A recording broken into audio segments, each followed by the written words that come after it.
Teknik Elektro Universitas Diponegoro. Di sini saya sedang melakukan kegiatan kuliah kerja nyata tim 2 Universitas Diponegoro di Kelurahan Jabungan, Kecamatan Banyumanik. Berikut profil program kerja KKN saya. Mahasiswa KKN Tim 2 Universitas Diponegoro tahun 2021 melaksanakan kegiatan KKN dengan tema Sinergi Perguruan Tinggi dengan Masyarakat di Masa Pandemi COVID-19 berbasis pada tujuan pembangunan berkelanjutan atau SDGs melalui kegiatan kuliah kerja nyata.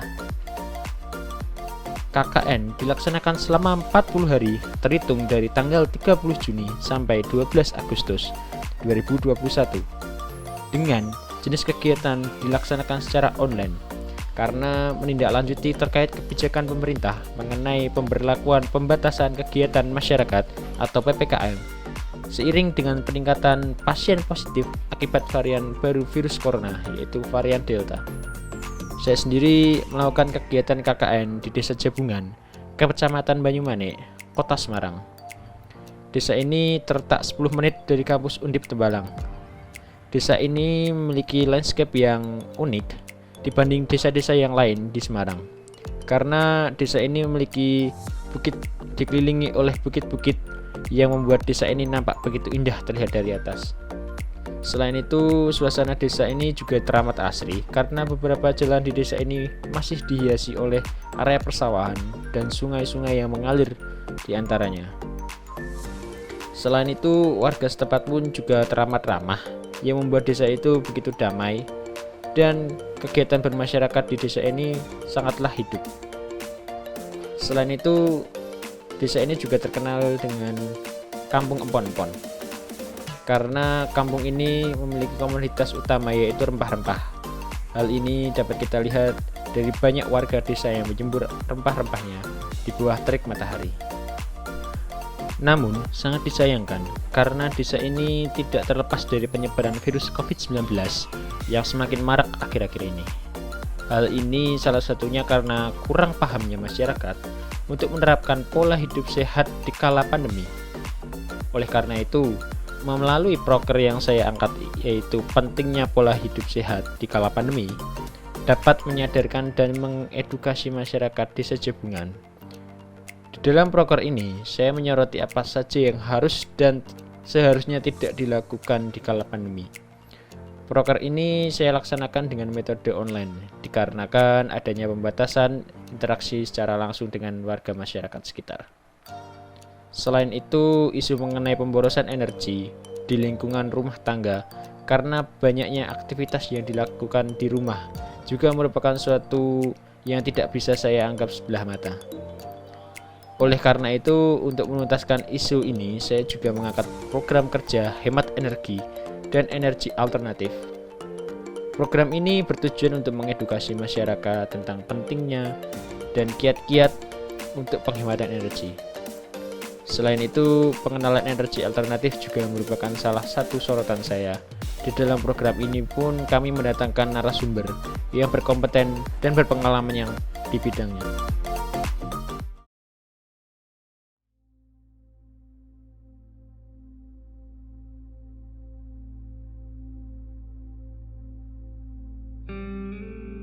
Baik, sebetulnya yang namanya penghematan itu harus memperhatikan juga faktor teknik ya. Hemat tapi faktor tekniknya diabaikan itu tidak benar. Yang benar adalah faktor teknik. Memang itu penting, itu ya tetap ada. Tetap ada, tetapi bagaimana mengatur konsumsi sesuai dengan kebutuhan, sesuai dengan peruntukannya. Itu yang pertama. Yang kedua, kalau dengan peruntukan sama, bila ada teknologi yang hemat energinya, itu dipakai. Jadi yang pertama, yang penting adalah aspek tekniknya, memang digunakan. Yang kedua, bagaimana memilih teknologi yang hemat energi, baru itu dikatakan efisien. Di masa pandemi kan memang banyak menggunakan ya, tetapi kan ada pengaturan yang dibutuhkan atau pemilihan teknologi yang dibutuhkan untuk efisiensi energi. Ya sah-sah saja. Tetapi karena pandemi misalnya terus untuk menambah kesibukan terus setiap hari main gadget, main game dan sebagainya kan, nah, itu tidak hemat energi juga. Nah itu tinggal pilih lah kalau kayak gitu. Itu kalau pandangan saya ya seperti itu.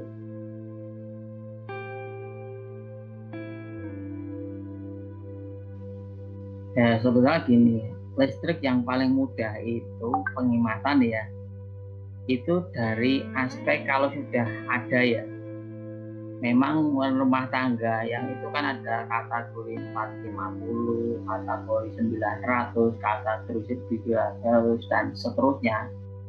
Itu kalau dikatakan bagaimana menghemat, itu adalah bagaimana memilih ya, memilih peralatan yang hemat energi.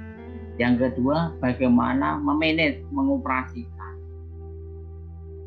Kalau memang itu dibutuhkan, itu tidak apa-apa. Nah, kita mulai dari mana dulu sebetulnya. Kemudian keadaan filosofi rumah tangga itu seperti apa, kemudian aktivitas seperti apa bisa diputuskan. Itu seperti apa. Tapi kalau tidak ada studi kasus secara seperti itu, ya hanya gambaran secara umum. Artinya umumnya seperti ini ya bisa diambil sampel seperti ini. Nah ini yang mau ditunjukkan, mau dipilih yang seperti apa.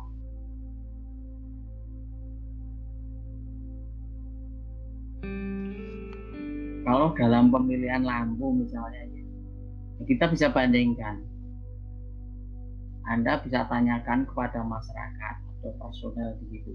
Karena gini, lampu sama-sama lampunya nanti itu kualitasnya berbeda-beda. Jadi ada kualitas 1 sampai kualitas sekian. Yang namanya lampu SL ya, ada yang hanya seminggu juga mati ada, 3 bulan mati ada, sampai setahun mati ya. Nah kita mau pilih mana? Karena perlindungan konsumen terhadap tadi lampu-lampu yang beredar di pasaran itu kan yo tergantung rupiahnya. Kalau mau beli murah ya ada aja. Nah, kemudian diganti dengan lampu LED ya. Nah, kita sudah sampaikan bahwa lampu LED itu di situ itu ada juga berapa perbandingannya ya. Misal lampu LED 3 watt itu akan lama sama dengan lampu SL yang 15 watt atau lampu LED, lampu SL yang berapa watt. Itu pakai aja itu. Untuk loop yang sama ya. Tetapi kalau kita mau milih dengan loop yang sama, tetapi kadang-kadang di pedesaan itu tidak milih itu. Pokoknya lampunya padang besar itu loh. Dengan daya besar. Ya tetap boros sih. Tapi meyakinkannya di mana? Sebenarnya gini. Bapak itu pernah ganti lampu berapa kali toh? Kalau Bapak ini beli lampu 50 ini sama dengan Bapak ganti lampu 5 kali misalnya. Itu juga bisa. Sehingga kalau itu sama-sama ditabung dan sebagainya, kemudian bisa hitung, lampu ini adalah 15 watt, lampu ini 3 watt, berarti ada selisih 10 watt. 10 watt kali berapa jam, kali sekian, nanti kan rupiahnya berapa juga bisa. Nah, tinggal pakai pangkal listrik prabayar ke pasca bayar. Nanti kalau listrik prabayar, nah itu kan lumayan juga beli pulsanya. Sayangnya kalau nanti listrik 45 watt, masa pandemi kan banyak dibantu ya, rupiahnya kecil. Nah itu ya susah juga. Nah itu permasalahan memilih teknologi itu yang terjadi. Yang gampang menjelaskan ke mereka ya ini. Lampu yang mereka beli, penerangan yang mereka beli untuk apa toh? Kalau memang bukan untuk baca, ya tidak perlu dengan yang besar-besar kan, hanya untuk makan, untuk bercengkrama itu kan tidak perlu besar. Tapi untuk baca, untuk melihat televisi misalnya, ya perlu besar. Tetapi kan tadi kalau lema yang baca dan juga tidak harus permanen gitu. Artinya dengan lampu belajar itu kan lebih efisien. Tetapi mereka tidak mau, yaudah yang dipasang itu ya dipanjer toh. Dengan ya luar biasa konsumsinya. Itu dari teknologi lampu. Itu yang ada. Itu kalau dari teknologi lampu ya Mas. Nah, sekarang beban yang lain kan tergantung pada kondisi rumah tangga tadi.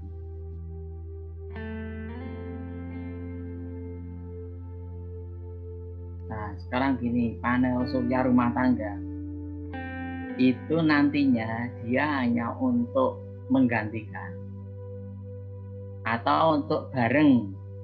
Artinya kalau ini jadi on grid gitu ya, atau off grid atau sebagai backup. Nah, itu tinggal milih kita seperti apa. Jadi kalau memang off grid ya, dia punya beban badang siang hari, ya bisa saja. Nah, tinggal investasinya mencukupi apa tidak. Mau on grid bisa aja. On grid itu kan bareng dengan PLN, sinkron dengan PLN. Itu kan harus ada ketentuannya paling tidak sama dengan daya lengganan atau lebih kecil. Apalagi kalau itu di atasnya ya tidak boleh, mestinya di bawahnya. Itu regulasinya PLN kan sama atau di bawahnya baru bisa. Itu ada KWH ekspor impor ya itu.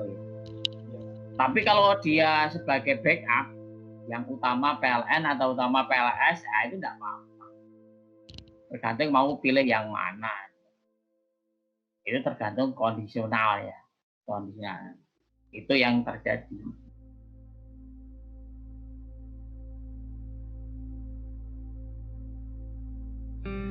Ya nak hybrid kan harus ada pembangkit lain ya. Ya Bayu. Nah, Bayu ana air ada apa tidak, itu hybrid. Yang ada dipilih di sana dua gitu loh ya, bisa sebagai off grid atau bisa on grid gitu.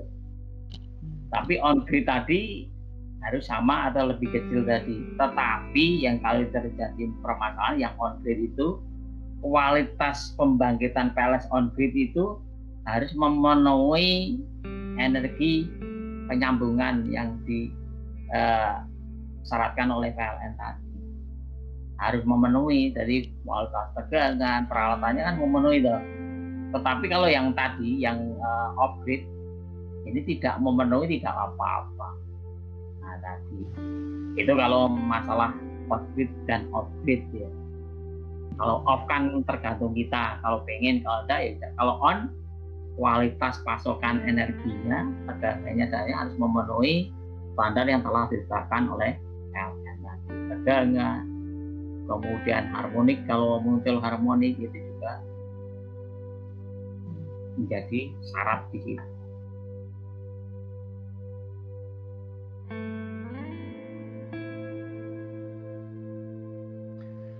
Kalau regulasinya, nah ini kan arahnya ke aspek lingkungan ya.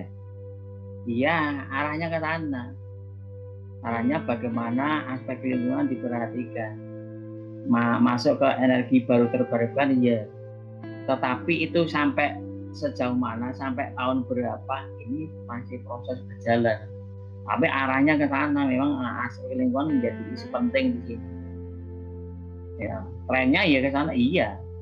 Sampai tahun berapa? Ya kita tunggu saja, aspek lingkungan kan digunakan.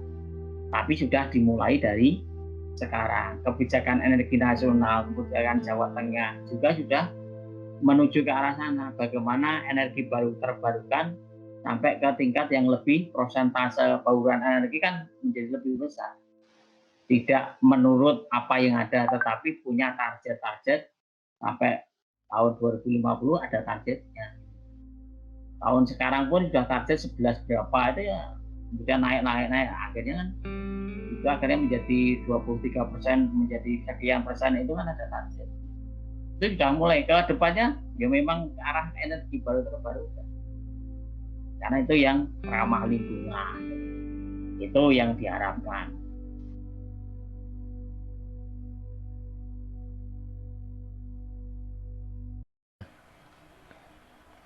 Sekian kilas balik dan sedikit cerita KKN saya di Desa Jabungan ini.